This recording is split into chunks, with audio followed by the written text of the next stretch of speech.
Welcome back, everybody. Anybody that's new here, thanks for joining me today. Today on DWS Outdoors, we are going to be chasing flags, hopefully. It is extremely foggy and nasty out. It's crazy what 1 week and a half difference makes. It's stupid warm. I'm standing in water, and actually this is a high spot. I want to put a flag over there, and there's like 4 inches of water on the ice. There's still plenty of ice for the 3-wheeler. That's why I have that thing. It's super light and it floats. But I'm gonna see. I changed up a couple tactics. I've been trying to fine-tune my tip-up fishing this year. If you guys been around, I've had some good days chasing flags, and yeah, I'm having fun with it this year. And we just haven't had great ice, so I haven't been traveling as much. But one of the things I'm going to do today is I have 2 flags with wire or steel leaders, and then I have 1 flag with, I believe it's 50-pound fluorocarbon, and I put some flashers on it. The other 2 are just steel leaders, no flashers, nothing like that. So I want to see if the little flashers get more attention. So if I get more attention with that, I'm going to build a bunch of my own rigs, basically is what I'm saying. So I do want to try and see if that makes a difference, but I am back out on a big open expanse. This whole lake is super shallow, but there's a bunch of northern, there's a bunch of bass in it. And the key here is, or the point here I'm trying to make is, I'm going to see if I can get better at fishing this in the wintertime as an option of just having a good day and chasing some flags. Eventually, I'd like to get some of you guys out doing this. It sucks this winter has been so bad, but I basically stated at the beginning of it, if you guys have been paying attention, that I wanted to take out a bunch of you guys ice fishing this winter if I hit 20,000 subs. The whole point of me getting to 20,000 subs is I have enough money to travel and visit each one of you guys and do all that stuff. I just don't have the ability to do that yet. Otherwise, I would. So once I hit 20,000 subs, everybody remind me, I got to start taking my subscribers out fishing, and that's going to be a lot of people to take out fishing, but I'm up for a challenge. So let's go chase some flags.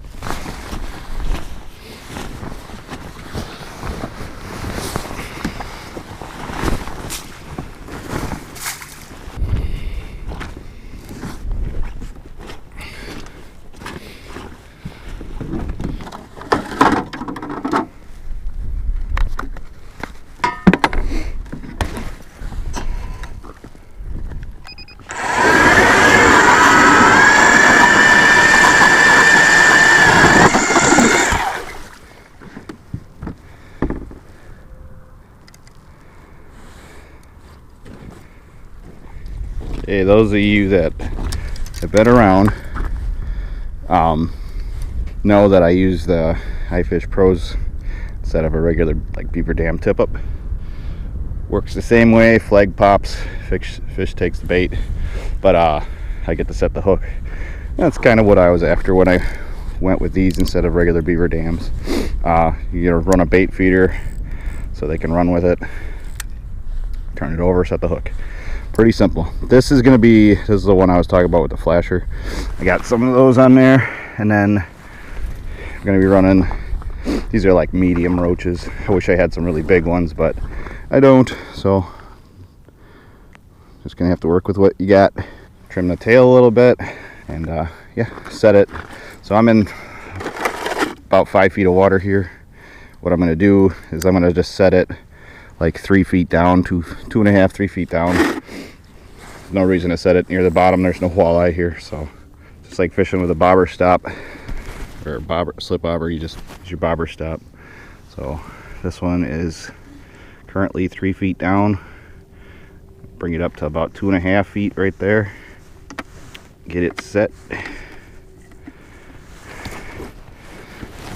There you go, right there.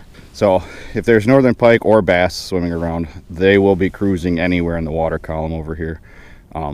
But I like the halfway down point.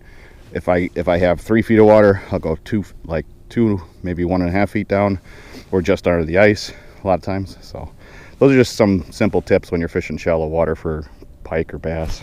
Okay, so now we're all set up. I got one right off the front of me there. I got one about a 50 or 100, well, probably 60 yards over there. And I got one off my back end here, about 20-30 feet. Kind of try to do a big triangulation. This hole I'm fishing, so there's this big giant flat. It's like 2-3 feet deep everywhere. This hole I'm fishing goes down to like 6.5 feet. I'm not fishing right in the middle of it. The one over here is on the far edge, and there's actually another hole. You go over like a hump, and there's another hole over there. So I have it on this side of that hump. So if fish travel from one hole to the next, that one might get that one. And then the one I have way over there is set up along a predominant weed line that's there in the summertime. It's usually coontail, or I think it's the cabbage or stuff like that, the big leafy stuff. So that's got a big long stretch of that. So I'm kind of hoping that's like a highway over there. And then this one, I just put this one back where I caught a fish the last time. And yeah, I'm gonna give it about 35-45 minutes in this spot. And then what I'm going to do is I'll just move them around this area. So I'll go drill like 3 new holes, and then basically I kind of adjust my tip-ups. Every 2 to 3 hours, like on the hour type thing. I might move one, I might move all 3. Just feels like, depending on how much effort I want to put into it. But yeah, hopefully, fingers crossed, there's a giant swimming around here today, and yeah, we get to have some fun. Okay, got a first flag. It's the one that was way over here. I think he's running with it. This one I just have the bail open.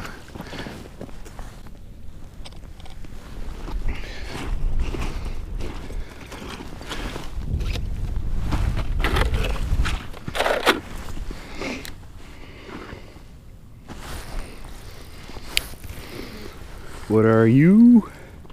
Fish on. I got a 20-pound test on here. What are you? Oh, the nice largemouth. Nice. Sick. Here's the first one. That worked out good. He ate the one that was just the short leader.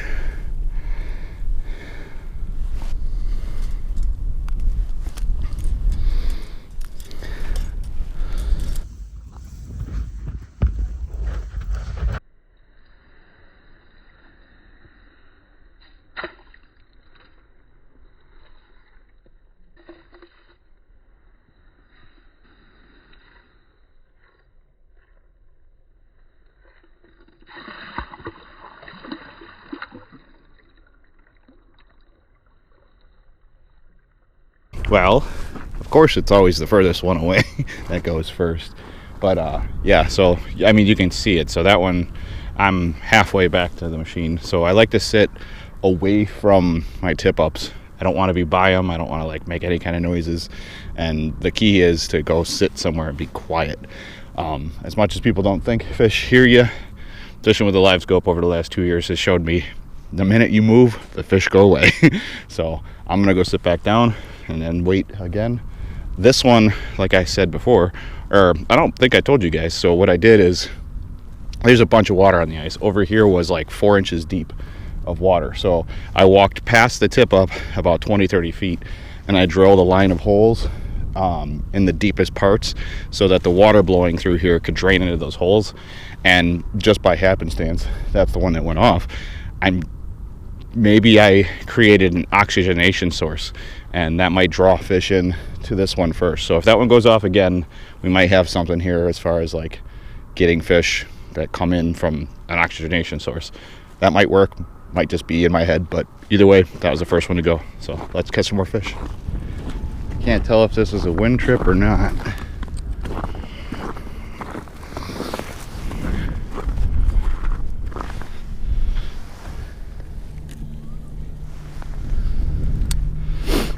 Pound test and a steel eater. It's off to the side.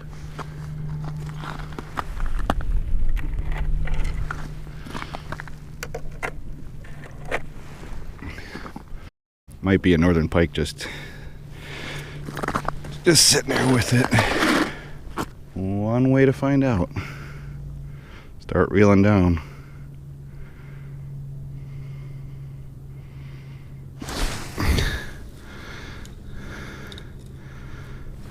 He got the bait. So this is the fluoroliter with a flasher. Okay, gonna run out of bait here sooner than later, I guess.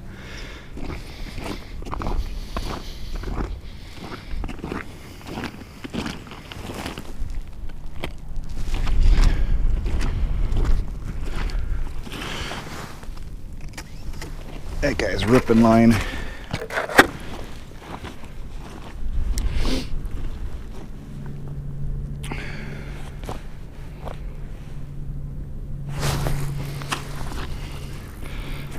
Well, that one feels better.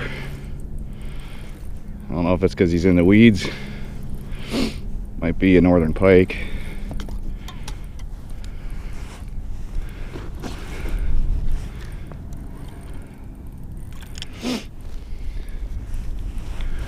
Feels like a pike. Is that what it is? Yep.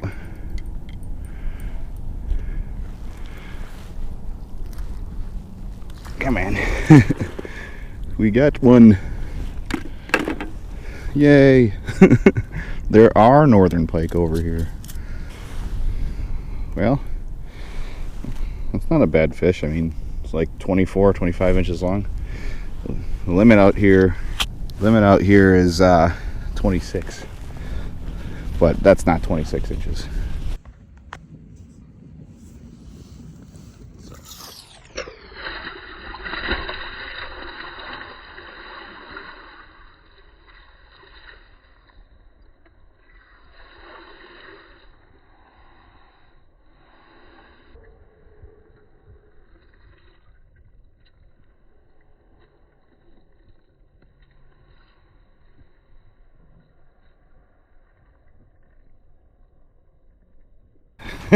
Well, I'll take the slimy little buggers right now. That was that's 3 flags so far. I've only been here for like an hour and a half. The only downside is that I don't know how much more bait I have. I think I only have like 3 or 4 more minnows. I was just trying to use up my bait, but I wasn't thinking I was gonna stop and grab like a half a dozen more just so I had more. But yeah, so flag that keeps going off is this guy right here. That's the one that there's a big long weed line. So I guess I was kind of right. So I drilled those holes behind that, created oxygenation in the water back there. All this water is gone basically. This was all underwater here and it's all drained over to there. And then they're using it as a highway, I think.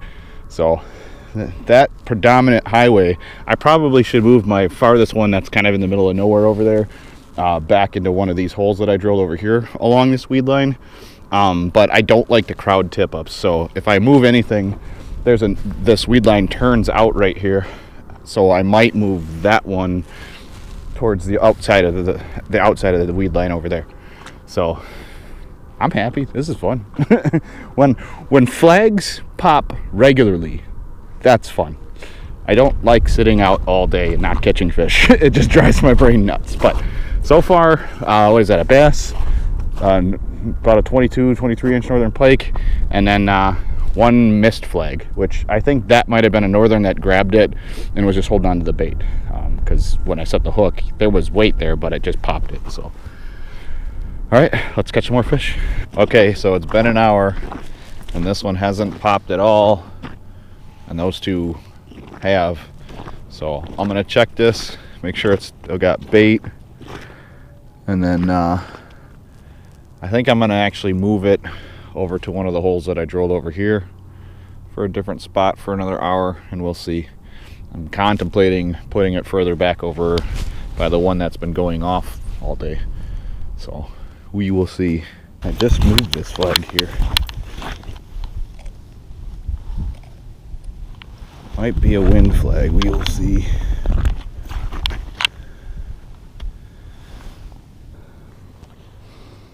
I'm gonna have to see if he's just sitting down there with it or not. I just put this flag here.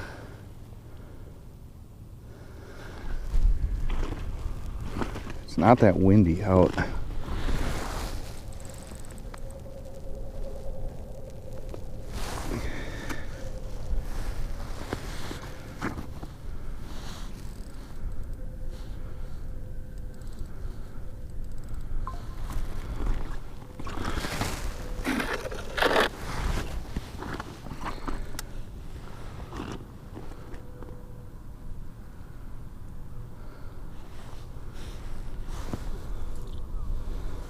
Oh, whatever it was got my minnow. I just moved this flag here. This is the one that I just moved.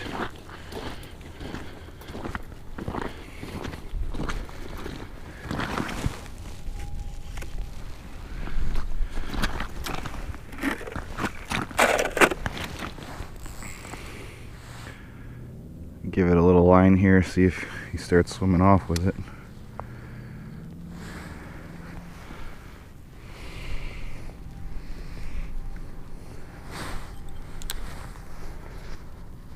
Oh no, that's not good. I have a knot in my line. Oh, I'm gonna have to figure this out. Hopefully I can just hand line this guy in if there's a fish on it.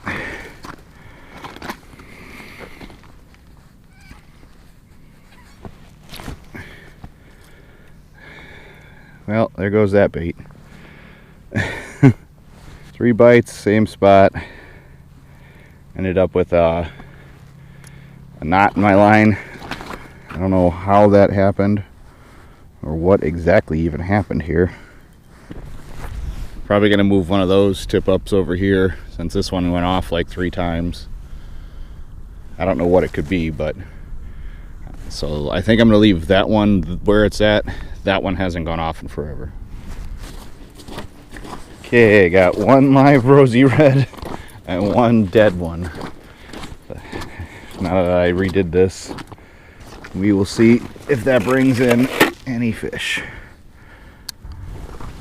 Okay, I'm gonna move the farthest one that's over there in between the 2 that went off the most right here.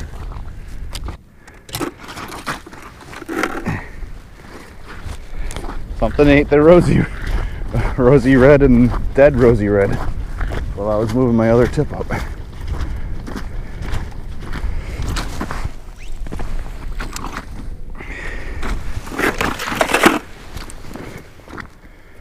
Oh, I missed the hook set on that one. Now I'm out of bait. Oh, and then there were 2. So missed the hook set on the rosy red. Apparently something was going to eat that. I had a bunch of them. I should have brought them with. I didn't think about it. So we have that one that went off all morning. Got the bass and the northern on. This one I just moved. This one I just grabbed. I might actually move the one that was going off all morning over there if this one doesn't just go off. We will see. Okay, so if I would have been thinking about it, I had like 2 dozen rosy reds at home in my tank, and I was like, I don't need any of those. I'll just grab my, I think I had a dozen small shiners or medium shiners, and yeah, if I would have thought about it, you can double hook. Here's a tip for you guys. You can double hook rosy reds if you have bigger ones or even fat heads, any kind of smaller minnow. And what you do is you take them and you hook one by the tail and one by the head, or both by the tail, so they're like opposite of each other, and they'll fight each other enough and it'll be a big enough profile that fish will eat that all the time. And sometimes that actually gets things to go when it's negative. So the funny part here is I have bait at home that I could have brought with me and I didn't bring it, so now I'm down to 2 shiners. So hopefully those 2 shiners catch us some big monster fish before I gotta go. So the one that was going up all day finally popped again. Oh, and there's definitely a fish on there ripping. This one I just have free spooled, so.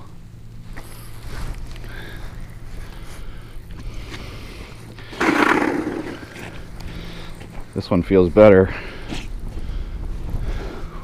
Yeah. This is on my Tuned Up Customs LTP. So it's a lake trout rod. So it's meant for some really big fish. So if this one bends a lot, it's not a little fish down there. I think I have 20-pound Tesla in here. Just some horsepower behind a snake.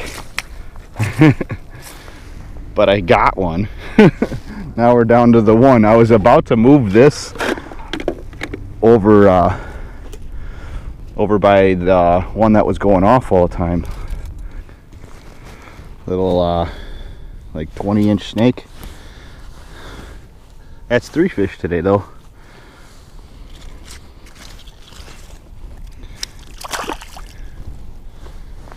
Good deal.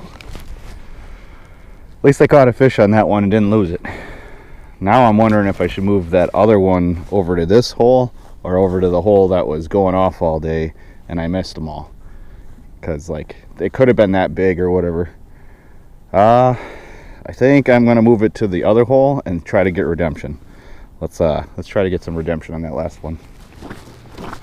The redemption flag popped. Now let's hope there's a fish on it this time.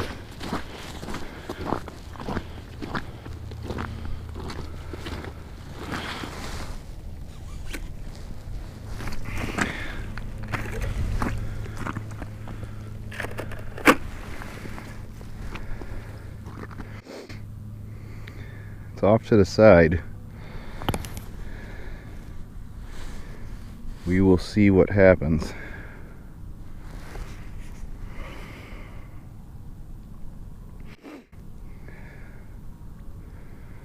I'm only going to set the hook if I feel somebody pulling back against me.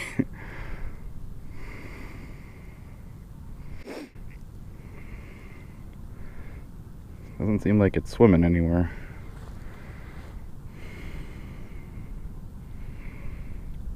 Give it a minute here. Okay, I'm not gonna wait forever. I have to see what's going on here.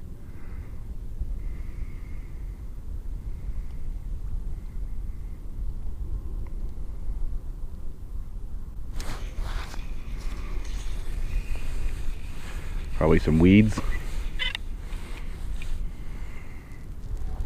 Yep, that's what he did, is he pulled it down into the weeds. My little minnow still alive. He was getting chewed on, that's for sure. I'm gonna put him back down there. We'll see what happens. I think there's a weed head just to the side of this hole. Okay, the last minnow flag popped. Let's see what happens here. Didn't run away again. This spot, these fish just don't take the bait anywhere.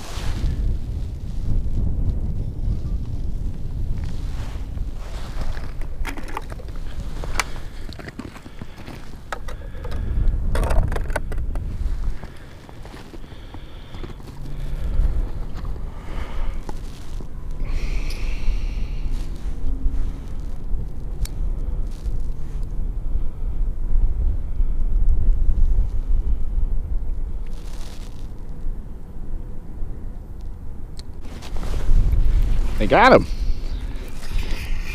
They got redemption on the redemption hole.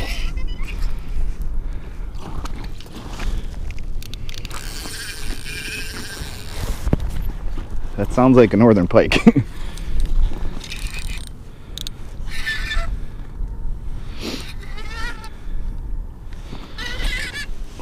See what we got going on here.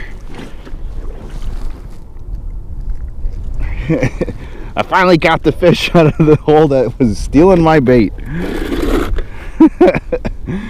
Oh, you little sucker. Oh, you almost got off too. That's sick. I wonder how long that one is. That one might actually be a keeper, but I do not feel like cleaning any slimers today. That was fun. Alright, let's get this guy back.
All right, that was awesome. I'm so happy right now. That fish could have been the same stupid fish that was stealing all of my bait today, and I got redemption. And it was on my this is on my 38-inch Vulcan, so the Tuned Up Customs Vulcan, Tuned Up Custom Rods Vulcan. It's on my BFF rod, if you guys understand what that stands for. It's not Best Friends Forever. But yeah, so if you guys want, you guys can pick these rods up, anything that I use today. So all of the stuff, I had my 2 Vulcans, which are both 38s, and then my LTP, which is the Lake Trout Precision rod. But I have them all set up with stuff, and the cool thing is the last one was on the one with the little sparklies, or what do you want to call those? So I found some, I think they were at Bass Pro Shop if you guys are looking for them. So I got some beads, and then those guys, what would, like a little mini hammered willow spoon. But yeah, that was the last one to get hit, and I believe that one got hit the most today. It might have been that one or my other one, but either way, I had a great day on the ice, and I love chasing flags when it's active like this. I've only been out here for like 3.5 hours. It's starting to get cold. As you guys can see, the fog has moved in, and yeah, I think it's time to go. Hopefully you guys enjoyed this one, and yeah, hit the like button. If you're new here, subscribe if you like fishing, because that's what this smile is all about. I love fishing, and I love catching fish. So let's keep doing it. Hopefully this warm front coming up here doesn't wreck the ice too bad, and we can get back out. See you guys next time.